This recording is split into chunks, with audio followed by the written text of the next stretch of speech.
राधे राधे बेटा सभी को। जैसे हम क्लास 7th का चैप्टर 6 उसके हमने 3 शॉर्ट आंसर क्वेश्चंस तक कंप्लीट कर लिए थे।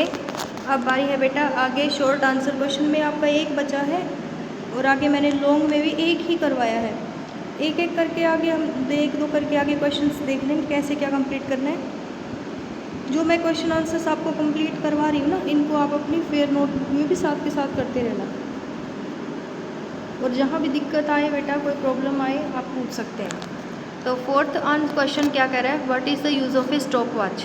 जो स्टॉप वॉच होती है उसका क्या यूज़ होता है, वो कहाँ प्रयोग की जाती है। Stop watch is use to measure short intervals of time accurately such as time taken in a race और एन एक्सपेरिमेंट।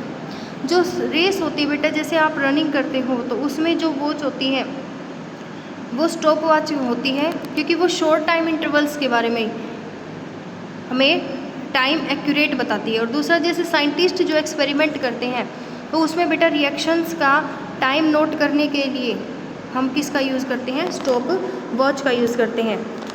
इसके बाद है बेटा लॉन्ग आंसर क्वेश्चंस में क्वेश्चन नंबर 1 है, explain the types of motion with stable example. इसमें हमें कोई भी टाइप के मोशन बताने, मैंने 3 टाइप्स बताए हैं, आपको इनके अलावा कोई और टाइप ऑफ मोशन आते हैं तो आप अपनी नॉलेज के अकॉर्डिंग लिख सकते हैं। तो मैंने आपको जो लिखवाए हैं आप उनमें देखिए, types of motion are as follows. First है रेक्टिलिनियर मोशन।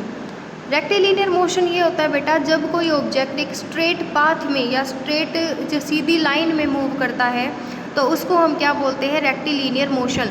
जैसे एक कार जो है वो स्ट्रेट रोड पर चल रही है, आप रनिंग कर रहे हैं स्ट्रेट रोड पर, एक एथलीट रन कर रहा है स्ट्रेट रोड पर, तो वो क्या कह रहा है, उसमें रेक्टिलिनियर मोशन होगा।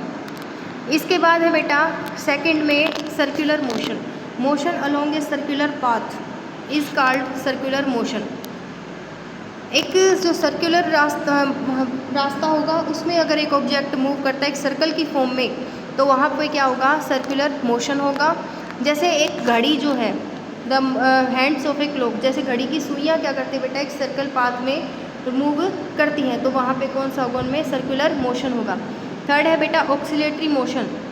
ऑक्सीलेटरी मोशन का कल बताया था कि to and fro motion about a fixed position of an object. एक इस तरह का मोशन जिसमें ऑब्जेक्ट क्या करता है, टूवर्ड्स यानी आगे की तरफ जाता है, पीछे की तरफ जाता है, उनकी मीन पोजीशन भी होती है, तो बेटा उसमें क्या होता है, ऑक्सीलेटरी मोशन होता है। जैसे कि एक झूला होता है, आप झूला झूलते हो तो झूला क्या करता है, पहले आगे जाता है, फिर उसके बाद बीच में, फिर पीछे की तरफ आता है, ऐसे, ठीक है।